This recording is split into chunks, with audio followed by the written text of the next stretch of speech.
Hey, everybody.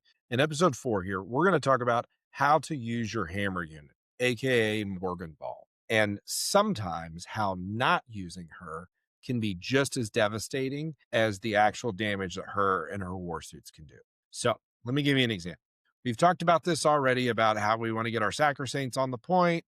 We've talked about how to deny. We've talked about how to res. We've talked about how to flip. We even talked about how to reload. So in this example, we're going to say we went first and we have all of our purple Sacrosancts that are all out here. All of these black Sacrosancts are in our Rhino here. So they are all in the Rhino reloaded and ready to go. And we've got Morvenn Vahl here. Now, here's what bringing Morvenn Vahl into this equation does. For those of you that have watched the previous videos, I've talked about a lot that this person would put their Lancer here and just basically tee off on us. Now, here's why they will not do this with Morvenn Vahl. Morvenn Vahl's threat range realistically is 18 inches. So anything closer than this, and you're going to pop off with the entire arsenal. Well, with a Champion of Faith, she's going to go 9 inches. She's going to get to here. So every single one of the melta-guns, every single gun that they have at their disposal is in range. And a good player is going to understand that this will blow this Gladiator Lancer off the board and kill it for no reason. So what this does is it creates an additional level of pressure and it creates an additional level of just tempo by not even moving a model. Because just like in the examples we've said before, they're going to move these jump pack intercessors over. The goal of these guys is to try to take these. They're going to move the lion all the way into the corner because he fights first. So he's going to advance and move up. I know he only moves, I think he moves 8, but getting a 2 on an advance would not be crazy. You're going to move your combi lieutenant here just to keep him within lone op range. So they're going to move him at the bare minimum so they can be in that range. And they're going to move their Lancer up so it can be ready to do something, but they do not want to be the first one to engage. So here's what makes this whole situation really tricky. They've got Azrael and these inner circle companions, but they're not in a transport. So even if they have access to advance and charge, what you're talking about on average is going to be they're about this far is how far they're going to get. So they can get into these guys, but they're not going to get into the second or the third line. These inner circle or these jump packs don't have the punch to kill these Sacrosancts. With a grenade, their mortals, everything, they'll kill 5 or 6, best case scenario. And then you're going to res 2 or 3 on each subsequent turn. So what this does is it really creates this dangerous back and forth that's going to happen where they don't have a good answer outside of putting the lion into combat for getting this middle objective. And because they don't have a good answer for it, you're going to force them to either concede and just let you hold the middle point while they just keep going into you because you have an entire second set right here that has a 10-inch threat range that can come out, get onto the point, charge into things, do all kinds of mayhem. Or they're going to have to bring the lion out. But the thing that's terrifying about bringing the lion out is there's a unit right here that is literally built for killing the lion. So this is where you can really put pressure on your opponent.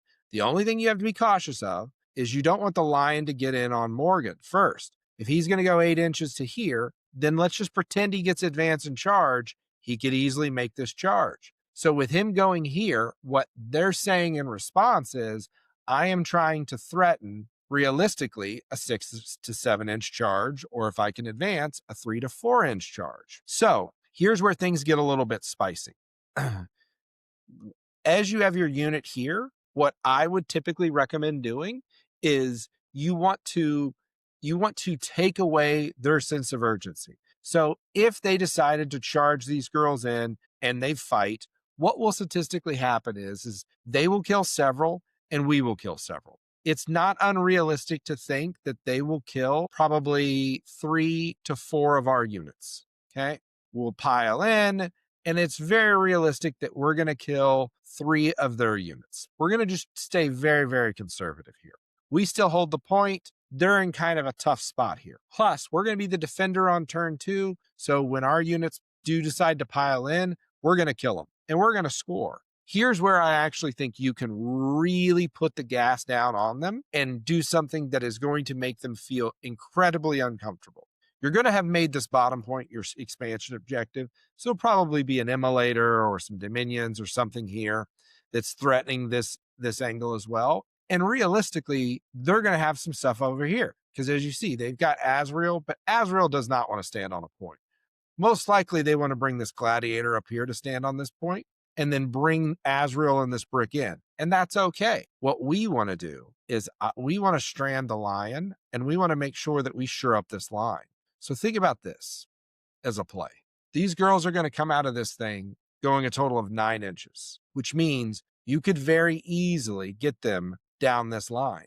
If you bring these girls out, and we'll just pretend for argument's sake, you do something like this with several behind the point, what you're doing is you're saying, hey, I would love for you to bring the lion out because, by the way, if you decide to poke this lancer out and fall these girls back, I got a whole second brick right here that's ready to just charge in and take this middle point. And if you try to bring the lion, they know the lion can no longer go his 8 inches directly at them. He's going to have to go down here, land about here, and so now you're adding multiple inches to that advance. And most importantly, when you get these girls out, the thing to keep in mind is instead of just doing a straight line, if you do something to this extent, what you're doing is you're making it to where he has to go down here, then he would have to go here with his normal move, and then he could still get a charge in. It's a 6-inch charge, but I'm going to heroically intervene. And if he does, in point of fact, go ahead and get into Morgan, well, guess what? I'm going to have 30 attacks with lethal and sustained clapping into him. You're probably going to kill the lion also. So that's the choice that he has to make if he's going to do this. No good player will do this. And what you're doing here is you're forcing a level of urgency where he's going to go, I don't like this move and I don't like the way this is positioned. Because by the way, you probably are going to have your other Sacrosanct Brit sitting on this point. So now you've got this side as well. And what's more, even better is on the next turn, when these guys are now dead and you've brought back probably 2 more of these units, well, guess what? These girls are just going to sit here. And I know that sounds crazy. I would not push in an attack.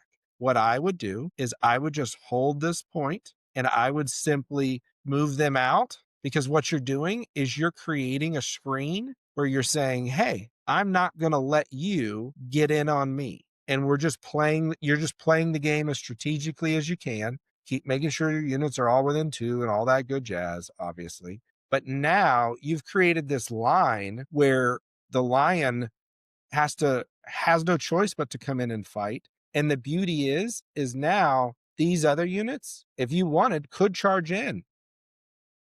Or what I would probably do is I would just move them up. And now you've created a second wall that is just insulating the front off, where now they've got to make a strategic decision because you've just said these 2 points you don't control and you're not going to control. What are they going to do and how are they going to charge into it? Now, yes, this Gladiator Lancer is going to take some shots. I have no fear at it shooting me from that level of range. It'll kill a few and you're going to res a few every single turn. Doesn't matter. This one, if he comes out, he's dead. But this pressure only works because you have Morvenn Vahl here. If you don't, the lion comes out, this tank comes out, these 2 tanks shoot and probably kill most of these purple units. The lion charges into the black. He kills most of those units. And now you have a whole different problem. But because you have Morvenn Vahl here and you're keeping her on a nice edge ready to strike, they can't make these moves because you're creating a level of pressure by not even moving them. So this is just one strategy you can use. There's a million different ways your opponent could play, but keeping a screen wall between Morgan and whatever's coming, but keeping her there where her 18-inch threat range can be a real factor, it will win you games. So drop a like for the Emperor and subscribe for more 40K lore and meta breakdown, because in the grim darkness of the far, far future, there is always more to